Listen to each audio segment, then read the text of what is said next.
noches y bienvenidos al cierre de Wall Street. Como cada noche arrancamos siempre con esas últimas horas, con lo que está ocurriendo, con lo que se nos echa encima y con lo que se viene y que tiene mucho que ver con Europa, con las relaciones que hay que evaluar. Acaba de terminar la rueda de prensa del alto representante de Exteriores, Josep Borrell, y en los 27 ministros de Exteriores de la Unión Europea en Suecia.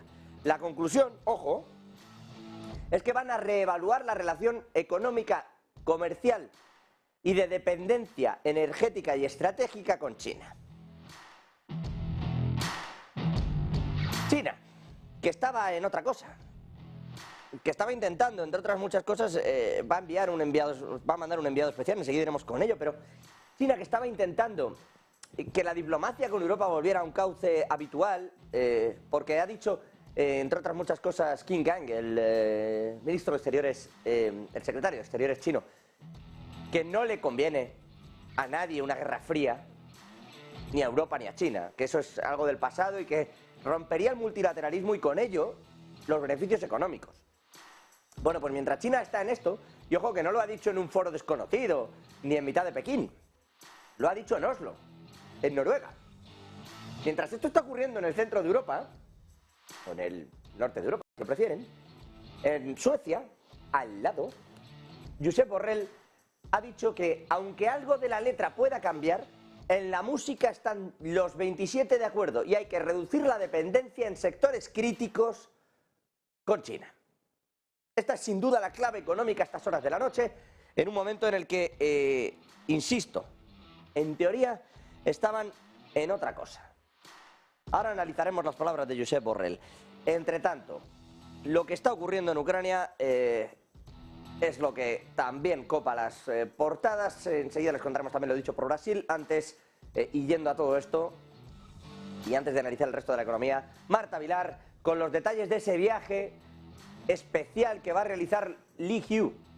Bueno, un enviado especial que China, insisto, que está en otra película en cuanto a las relaciones comerciales y en cuanto a las relaciones diplomáticas, está en otra historia, va a mandar un enviado especial como misión específica de paz a Ucrania el lunes. Y después visitará Polonia, Francia y Alemania. En eso está trabajando China. ¿Qué se sabe de esa visita? Marta Vilar, buenísimas noches. Pues sí, muy buenas noches. Parece que China se está poniendo ya seria con eso del plan de paz en Ucrania, porque ahora lo que hemos conocido en el día de hoy es que va a enviar ya a una persona del gobierno directamente a Ucrania para que pueda hablar con los, sus homólogos ucranianos. Lo que hemos conocido en el día de hoy es que esa visita se va a producir la semana que viene, 15 de mayo, y claro, se produce después de la conversación directa entre Xi Jinping y, en este caso, Volodymyr Zelensky, el presidente ucraniano, hace apenas unas semanas, una conversación donde presuntamente ambos mandatarios hablaron sobre la paz, hablaron sobre la necesidad de negociar y claro, después de que China se haya intentado postular como uno de los mediadores en este conflicto, en el conflicto entre Rusia y Ucrania. China, recuerden, de momento es el único país que ha elaborado o ha establecido un intento de acuerdo de paz, ese plan de 12 puntos, ya saben, un plan que desde Europa insisten en que no es un plan de paz. Borrell ayer diciendo que China no se puede considerar como un mediador porque no es un país neutral, pero aún así China sigue haciendo esfuerzos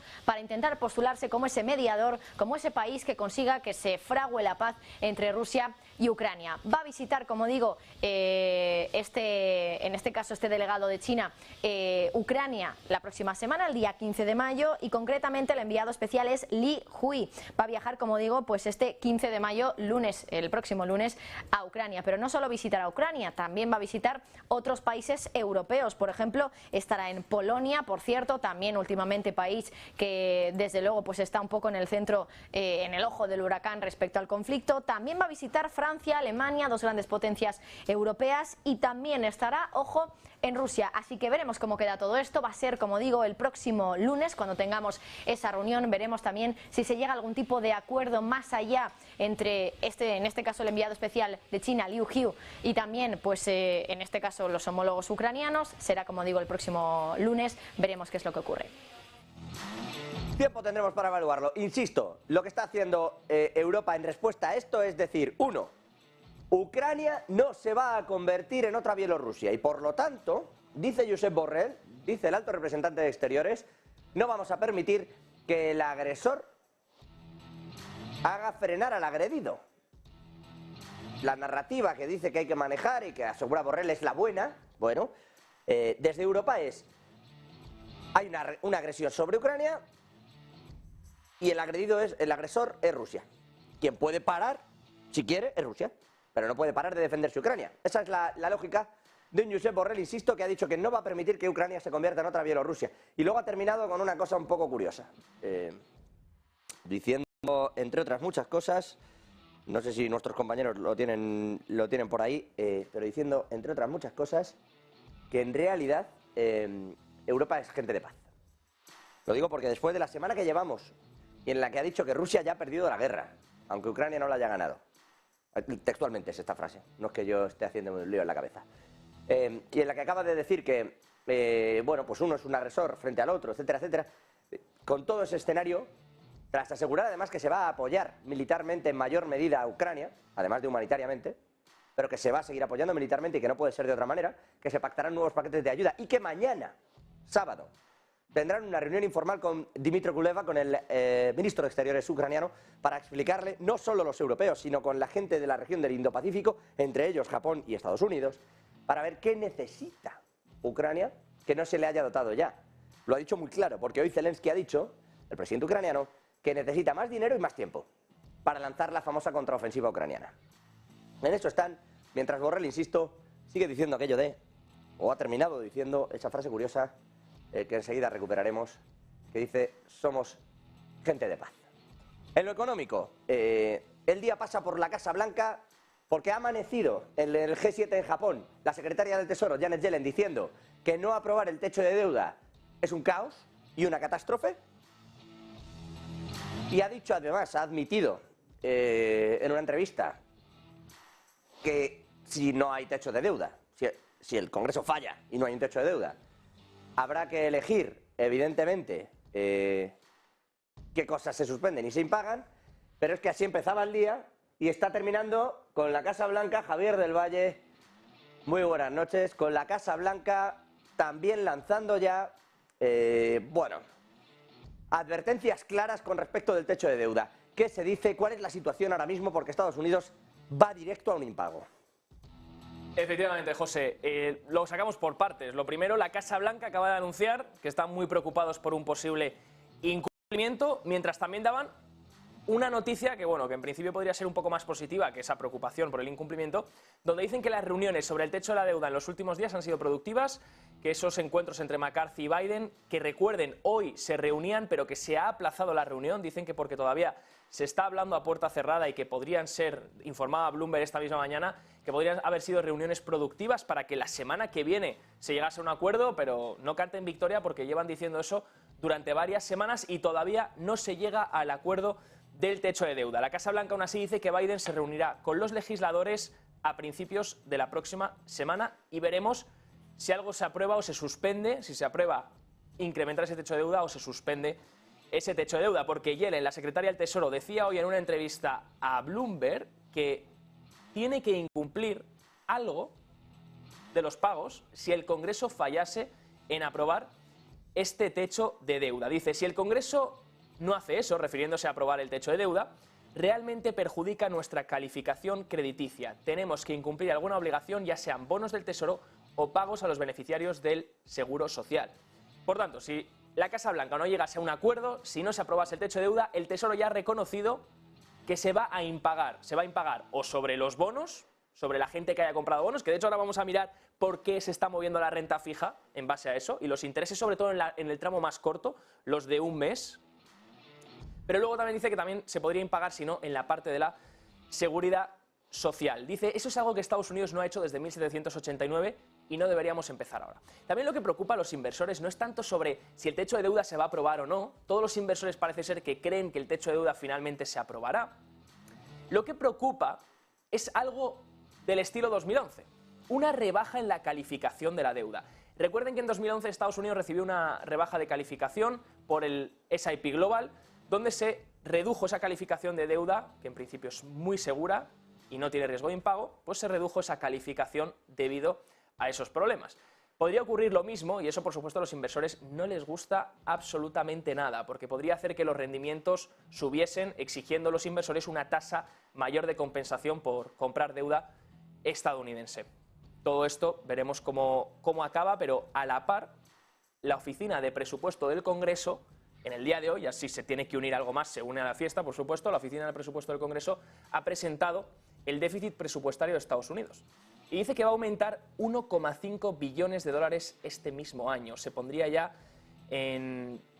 Bueno, subiría, revisa la perspectiva del presupuesto de referencia, aumentaría, se sumaría a 2023 otros 130.000 millones de dólares al déficit presupuestario. También ha dicho la Oficina de Presupuesto del Congreso que el Tesoro no podrá realizar algunos pagos si este techo de deuda no se aprueba. Esto ya lo ha dicho Janet Yellen, lo hemos comentado hace un rato. Y dice también que la capacidad del Tesoro de Estados Unidos para financiar las operaciones del gobierno seguirá siendo incierta durante mayo debido a la variabilidad de la recaudación de ingresos y los desembolsos. También recalca que Estados Unidos enfrenta un riesgo significativo de incumplimiento de pagos en las 2 primeras semanas de junio sin llegar a un aumento del límite de deuda. Los pagos retrasados del gobierno podrían generar problemas en el mercado crediticio, aumentos rápidos en los costes de los préstamos, lo que les decía, el mercado de crédito exigiendo una prima más. Si resulta que me vas a impagar o resulta que hay riesgos de que me impagues, págame más. Por eso, de hecho, tenemos un gráfico, los intereses, los yields en Estados Unidos, cómo se están comportando sobre todo en el tramo corto. Vamos a ver si podemos pincharlo. La diferencia entre el tramo largo y el tramo corto es que los inversores están exigiendo en las letras a un mes un interés muy superior por si hay una especie de incumplimiento. Por supuesto, es algo que no se refleja en el 2 años o en letras o incluso bonos con un vencimiento mayor, porque se supone que ahí ya estará resuelto el problema. Mientras tanto, también los CDS, tenemos otro gráfico de los CDS que se han disparado en los últimos días. Por supuesto, los seguros de impago, esos Credit Default Swaps a los que hacen referencia los CDS, que no dejan de ser un seguro de impago. Si se fijan, pues el de 1 año está en línea roja y el de 5 años también, disparándose, reflejando ese riesgo de impago, que al final terminará todo como un show mediático, donde llegará un momento en el que los políticos se pondrán de acuerdo y después de marear la perdiz dirán, pues realmente el tema es serio, tenemos que suspender o aprobar el techo de deuda.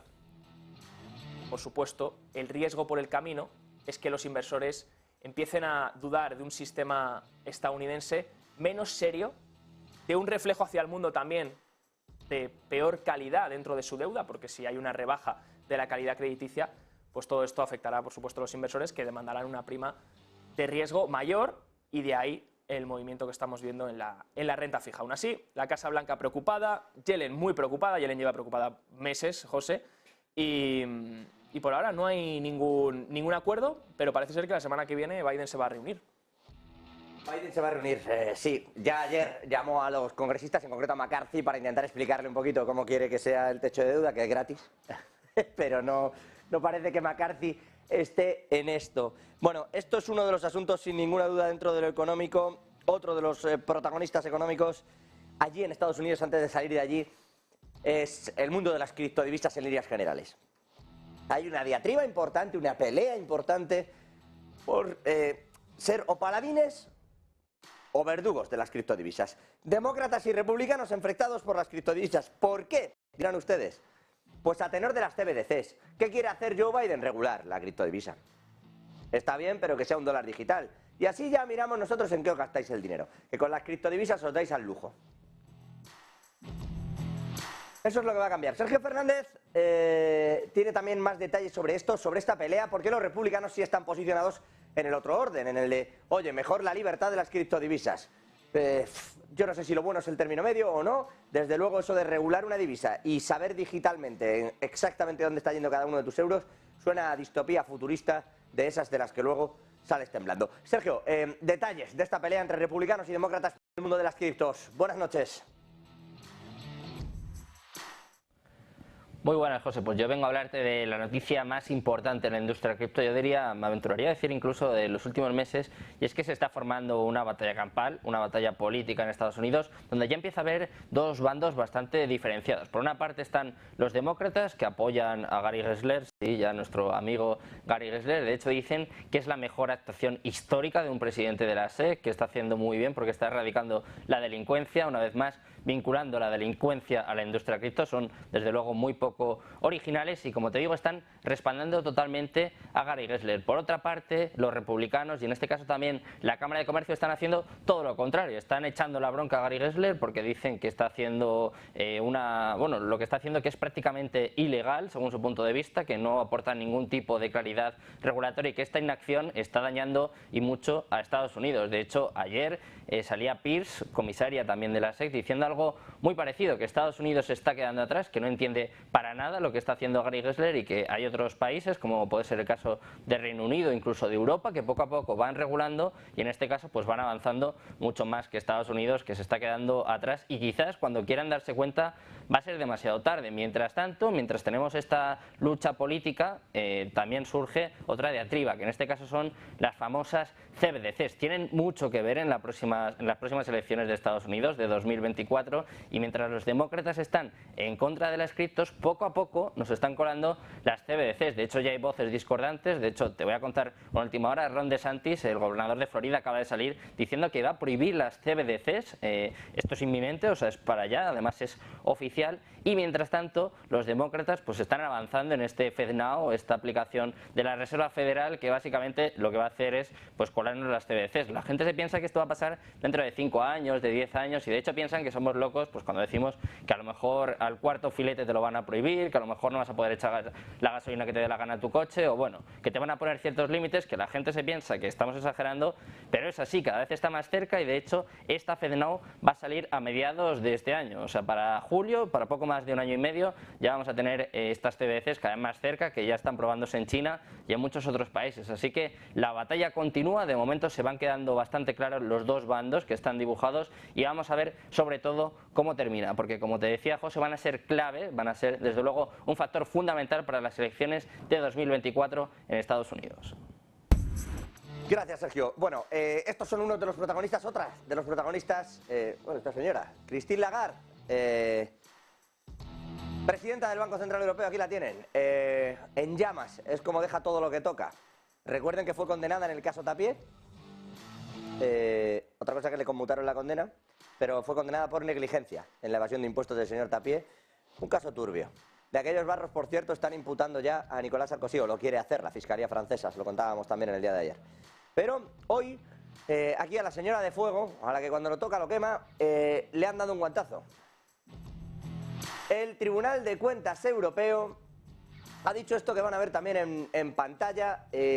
Ha estado revisando lo que hace el Banco Central Europeo y mirando, bueno, son tan seguros los bancos en Europa como dice el Banco Central, está bien hecha la supervisión, tienen las provisiones bien realizadas. Cuidado, dice, uno, efectivamente, por empezar por lo bueno, que no se diga, efectivamente están mejor los bancos, por ejemplo, hoy que en 2008 o 2015. Las provisiones de capitales son más correctas y los balances están mejor estructurados, en particular en la dependencia que tiene que ver con el sector inmobiliario, en lo que toca a los activos que ya poseen. Cuidado con esto, porque no es lo mismo tener provisionado lo que tú has dado que tener provisionado, por ejemplo, el hecho de que alguien tenga un aval sobre un edificio.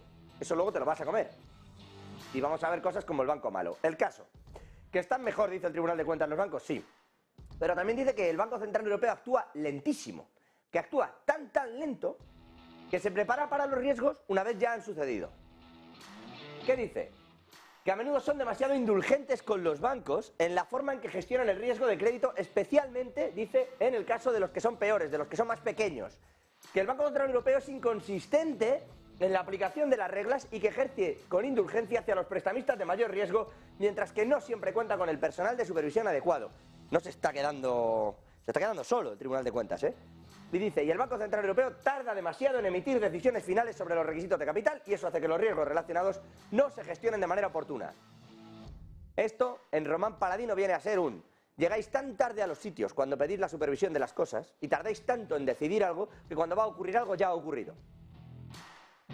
Y esto os lo tenéis que hacer mirar porque estamos en medio de un problema gordo como es la crisis bancaria regional. Le llamamos regional por seguirle el juego a Jerome Powell, pero vamos, la crisis bancaria de Estados Unidos. Digo que les seguimos el juego porque ya saben que son 3 de las 4 más grandes quiebras de Estados Unidos. O sea que cuando no sea regional, eso va a ser, en fin, el Armagedón bancario. El caso es que el Tribunal de Cuentas está asustado con esto y le ha dicho al Banco Central Europeo, oiga, tómense en serio este asunto. Es probable que se lo estén tomando en serio y que entonces lo que tengan es el problema de que no cuentan con el personal de supervisión adecuado. No lo sabemos. Intentaremos preguntárselo al Banco Central Europeo, como es evidente, pero cuidado porque no son vinculantes los hallazgos del tribunal. No tiene por qué hacerles caso el Banco Central Europeo, que esto es lo mejor de todo en Europa. Que te vienen, te avisan, te dicen esto está mal, pero tú puedes seguir como estás y no pasa nada. Y luego, cuando entras en una crisis, alguien en negocios de televisión saca un papel y dice no sé quién ya lo avisó. Pues aquí está. En fin, de hecho hay varios analistas que dicen que cuando todo esto empiece a salpicar a través del ventilador, pues no parece que la regulación sea lo suficientemente estricta para evitar que haya quiebras, quiebras, me refiero a rajas en el sistema, fallos en el sistema bancario. Quiebras no sé si habrá. Hemos empezado por Credit Suisse, pero esa, que todo hay que decirlo, no le compete al Banco Central Europeo. Volviendo a los asuntos geopolíticos, Estados Unidos. Hoy ha decaído el llamado Título 42. Esto es una normativa que puso en vigor Donald Trump y que impedía o que facilitaba que se hicieran las devoluciones de migrantes directamente, lo que se llama devoluciones en caliente. Es decir, según traspasan la frontera, sin un control previo, sin que haya pasado nada, ¿no? Y son un poco raras y, bueno, están mal juzgadas, además. Se emitieron una serie de recursos contra este título y finalmente, efectivamente, han derogado ese título 42. Hoy ya no está eso en marcha. ¿Qué es lo que pasa? Que han tenido que mandar desde México 23.000 policías a la frontera. Joe Biden ha pedido ayuda incluso en los controles migratorios a distintos países. Quiere compartir esa carga del aumento migratorio con otras naciones. La respuesta de América Latina es fácil. Ponga dinero y explíqueme cuáles son las políticas que quiere usted poner en marcha en América Latina para solucionar ese problema. Desde Colombia, por ejemplo, o en México, pues evidentemente están viendo esos movimientos de migraciones, sobre todo porque llevan meses, en particular, por ejemplo, desde México, se ha sacado alguna serie de prebendas y con la Inflation Reduction Act se ha conseguido que se sitúen allí varias fábricas y que esto esté manejado además por trabajadores que sí que tengan esas tarjetas de residencia. Pero desde Colombia llevan meses hablando de que esta crisis existe, es real, y de que Washington no está haciendo nada. Por ejemplo, en Costa Rica han dicho que están atrapados en el medio de todo esto, en ese flujo migratorio. Dice Rodrigo Chávez, presidente de Costa Rica, que han hablado mucho con el gobierno de Estados Unidos, que el destino, porque es el destino final de la mayoría de estos migrantes, de lo que tienen que aportar, pero no hay esperanzas. Dice, no tenemos muchas esperanzas en una respuesta positiva, ni en que se vaya a producir ningún tipo de pago o de gestión de la ayuda por parte de Estados Unidos. Es decir, que Estados Unidos le hace un canto al sol, un brindis al sol, cuando pide esa ayuda y no da nada. Pero bueno, en eso están. Por cierto, un último apunte económico y hablando de Latinoamérica, el gobierno de Chile ha descartado una recesión económica en el 2023. De hecho, ha mejorado la previsión y ya no solo no caerá en este año 2023, sino que en Chile están convencidos de que van a crecer, no mucho, pero van a crecer un 0,3% este año. Así que, bueno, pues importante con todo y con esto. Hoy, por cierto, y ya que estamos con todo esto de Latinoamérica, emprendía viaje de vuelta ya el alto asesor de exteriores de Lula da Silva, César Amorim, desde Ucrania a Brasil. Ya saben que ha estado abogando durante este último día, esta última jornada, por el proceso de paz precisamente también en Ucrania. Ha sido recibido, entre otros, también por Volodymyr Zelensky, por el presidente ucraniano. Pero de momento la línea está en otra parte. Está en volver a mandar ayuda, volver a mandar ejército, volver a mandar lo que haga falta. Eso es lo que ha dicho el alto representante de la Unión Europea, Josep Borrell, que ha insistido en que Ucrania no se va a convertir en una nueva Bielorrusia y que no van a permitir que Rusia gane. Y después de decir esto, y para terminar con estas noticias del día, se ha permitido decir esto otro, que somos gente de paz. To tell the truth, I haven't perceived a war atmosphere at all. I can understand that Hungary has concerns and that it's not a secret that Hungary doesn't believe on the effectiveness of the sanctions. They said that every day. But has been nothing new about that. But we are peaceful people here. Continuamos por aquí, por tanto, para arrancar ya con el tema económico y lo hacemos primero mirando los índices. Un día en el que, bueno, sigue pesando ese problema con el techo de deuda. Finalmente parece ser que se acabará aprobando, pero por supuesto no hace ni pizca de gracia a los inversores esa potencial rebaja de la calificación de la deuda estadounidense y también que los CDS, que los seguros de impago, estén incrementando a los niveles que hemos visto antes. SP500, bueno, otro dato importante también macro hoy, ha sido ese dato de inflación, expectativas de inflación de la Universidad de Michigan, donde hemos visto, lo primero, cómo el consumo vuelve a debilitarse, las expectativas del consumidor vuelven a caer en el mes de abril, pero también, sobre todo, mirando hacia la inflación, porque ahí es donde hemos visto el movimiento del mercado. La Universidad de Michigan incrementa la inflación esperada a 5 años a un 3,2%. Eso es superior al pronóstico que había del 2,9% y superior también al dato anterior, que era del 3%. Eso no ha hecho ni pizca de gracia a los mercados ver que, por un lado, durante la semana hemos visto un dato de CPI en Estados Unidos del mes de abril mejorar 1 décima porcentual, un dato de PPI, de inflación mayorista del productor, bajar hasta el 2,7% en términos interanuales, por lo que el mercado ya, en principio, parte celebraba un poco, pero no conseguía arrancar del todo, no conseguía explotar esos cortos, como se decía que iba a pasar. Y luego viene la Universidad de Michigan diciendo, sí, a lo mejor la inflación puede estar cayendo en el entorno actual, a nivel presente, pero las expectativas de inflación que tienen los consumidores están volviendo a incrementar. En este caso, sobre todo la de a 5 años, al 3,2% es el nivel más alto desde 2008. Eso no ha hecho ni pizca de gracia, como decía, los mercados, donde el movimiento ha sido típico. Acciones a la baja, dólar al alza, si lo miramos de hecho por el índice Dixie, que sube un 0,62% hoy, a 102,69 puntos. Dólar, que ya les comentábamos ayer con Gonzalo Cañete. ¿Por qué, si todo está tan bien, el dólar no pierde los 100? ¿Por qué el índice dólar no quiere perder el nivel de 100? ¿Hay algo que nos estaba ocultando el mercado? Puede ser que sean estas expectativas de inflación más elevadas de lo que se esperaban, pero también que el dólar no quiere bajar de ese nivel. Veremos si lo consigue aguantar. Y los intereses, por supuesto, también, el tramo largo, si miramos, volviendo a repuntar el 10 años al 3,44%, y el movimiento pues de caída de las acciones, en este caso Dow Jones menos 0,46, SP500 menos 0,63, Nasdaq Composite menos 0,85. Entrando además en un periodo estacional que veíamos hace 2 días, un informe de Carson, donde la estacionalidad que acompaña de mayo a noviembre suele ser bastante peor que la que vemos de noviembre a abril del año siguiente. Así que suele ser los peores meses del año a nivel estacional y también suelen ser unos meses del año bastante parados también, sobre todo en años de preelecciones, si miramos también la estacionalidad relacionada con eso. Vamos a ir directamente con la